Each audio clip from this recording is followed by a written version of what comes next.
Well, good morning and welcome back to our final fabulous segment here on CityLine. I have three amazing individuals. I'm going to call them a trinity because that's what they are. They are here to talk about Associated Ministries and a wonderful conference coming up that you definitely want to know about and be a part of. So please join me in welcoming Sandy Windley. You are the Faith Community Engagement individual at Associated Ministries. Welcome back. Yeah, thank you. Good to see you. Good to see you. Melinda, pronounce your last name for me. Huish. Huish, beautiful. You are the volunteer conference co-chair. Yes. Welcome, my dear. Thank you. And then Carrie Palmer, you were also the volunteer conference co-chair. And I say volunteer because I want our audience to understand that you have full-time jobs in and out of your homes, but you're also co-chairing this very large event. So kudos to both of you. Thank you so much. All right, and you all have matching earrings on. I'm so jealous. So Cindy, for somebody who does not know about this conference, it's called the Interfaith Women's Conference. What is it? So this is a full-day conference bringing together 600 women of different faith backgrounds or not faith backgrounds, women of spirit, women of conscience, women of goodwill, to come together to spend a day learning about each other, learning about ways that we can strengthen our communities, and hopefully coming out kind of arm in arm, being able to work together to build stronger communities. Well said. And I love how you defined faith, because in our world now, faith is many, many things. But above all, I believe that faith is inclusive, not exclusive. Right. I love how you said that. So Melinda, what is the main goal of having this conference?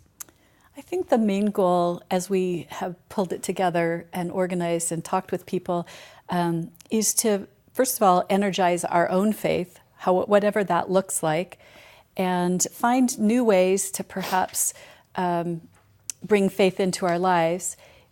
You know, our purpose is also to strengthen our families. Whatever our families look like, women are really the natural heart of the home, and so we're bringing lots of ways that we can strengthen families, which in turn strengthens the community. And then we're also looking for ways that we can serve the community together. Women are natural nurturers and helpers and have great hearts. And so we're looking to turn that energy into something productive for our community. Now, speaking of energy, I can just imagine how it's going to feel with 600 women. It's amazing. It's amazing. The networking and the sisterhood. Yeah. I mean, Yeah. good grief.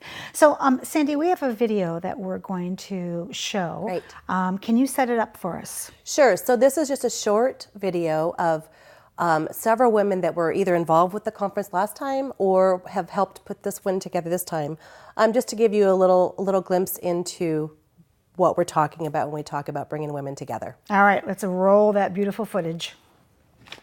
And when you get a group of women together, you just feel the energy and the vibration in the room, and it's unstoppable. My name is Carrie Palmer. Basically, I'm spiritual, is what I am. My name is Najat Sakaf. I'm Muslim. So I am Molly, and I identify as a Christian, but I embrace a lot of other faith traditions and believe that there is truth in all of them. My name is Sandy, and I am a spiritual explorer.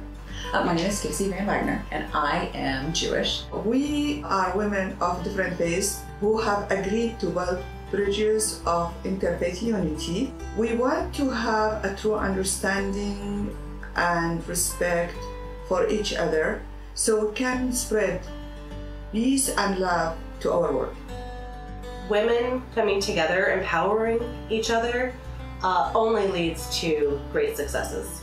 Your faith tradition and your upbringing may have meant that you didn't have the opportunity to interact with people of different faiths.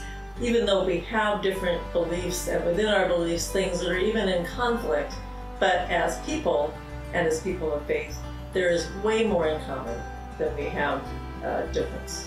Challenge yourself, make yourself a little uncomfortable, put yourself in a situation where you can live in someone else's shoes and learn about their traditions and learn to love them and care for them.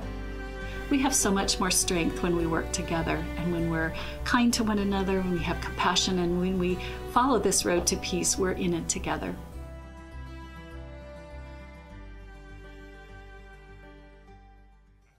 Oh my. First off, let me tell you, that is a beautiful video. And hats off to everybody who was involved in putting that video together. I wish that video could be blasted all over our universe and I could just watch the changes happen. So, okay. So, Sandy, give us an idea of what the day looks like from start to finish. And then, Carrie, I have a question for you. Okay, wonderful. So the day, it's a long day, but I promise you at the end you'll be tired, but you'll be filled with joy. Oh, yeah. So we start the day off at 8 in the morning. If you want to come in early, we're going to be doing some pre-conference meditation sessions and yoga. And then we're going to come together and as a group for our opening ceremony, we're going to welcome Tacoma Peace Laureate Melanie Cunningham as our keynote. Yes, right. Yes. And so we'll spend some time together. And then throughout the day, you will be selecting 3 workshops, 3 75-minute workshops. It's a hard choice because we have 36 classes to choose from. Oh, so my. Only choosing 3 is a conundrum, but you'll attend workshop sessions throughout the day. We'll have lunch together. We have 50 plus vendors that will be there. Shopping, sharing, nonprofit, Wow. faith communities, all types of things to enjoy. Okay. And at the end of the day, we'll come together for our closing ceremony, and then we will fill our hearts with joy and head back out into the world. And text each other and email each other and have a huge sisterhood. That's right. That's the goal. right. I love that. So, Carrie, I was struck by what you said in the video when you said, I'm a spiritualist. And I love that phrase because I identify with that.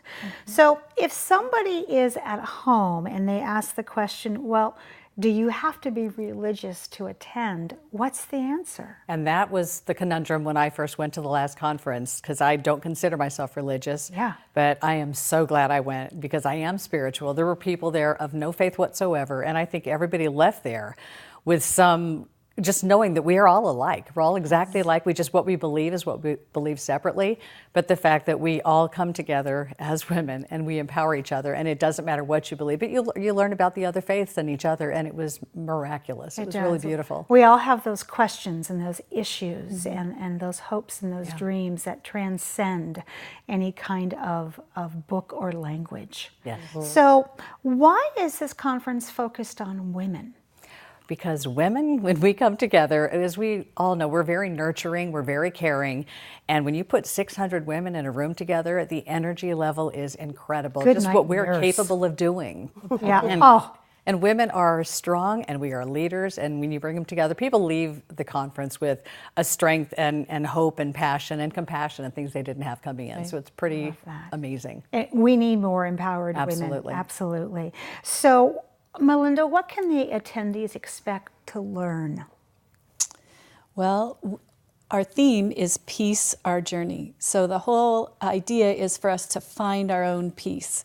And that can take lots of different ways. We've looked at peace for our mind, peace for our bodies, peace for our soul. So our workshops kind of run around the range of those themes.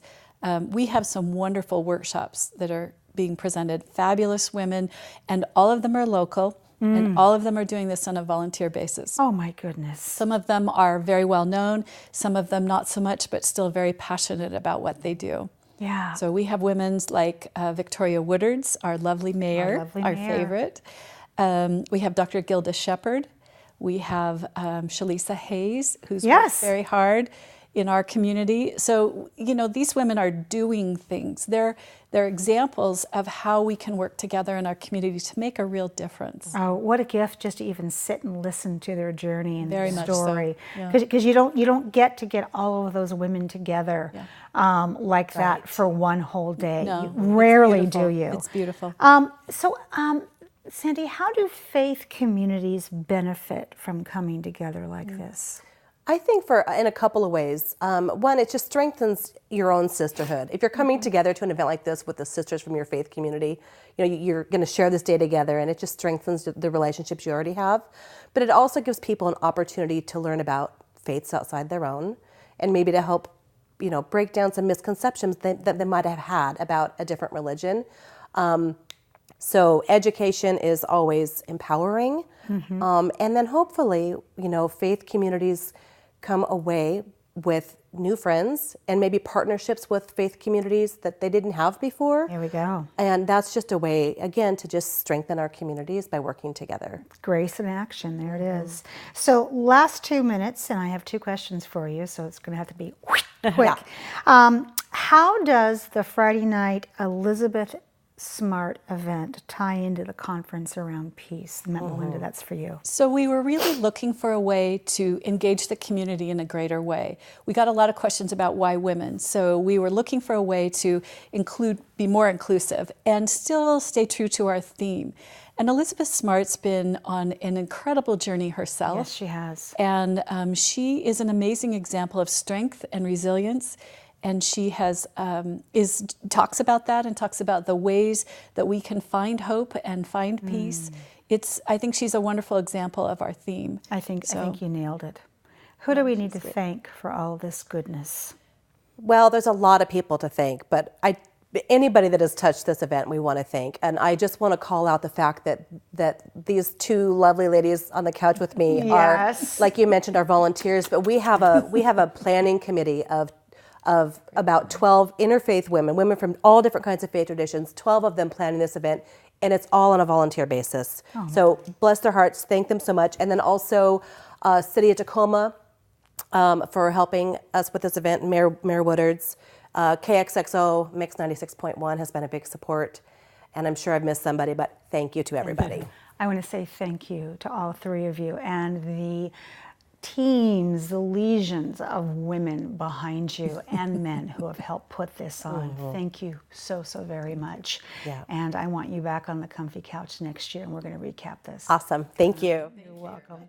Well, that wraps up another great segment of CityLine. It is always a pleasure and a privilege to be in your home.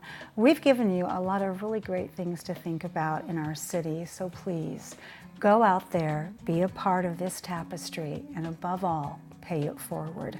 And when you come back, as always, we'll be waiting for you right here at CityLine. Take care.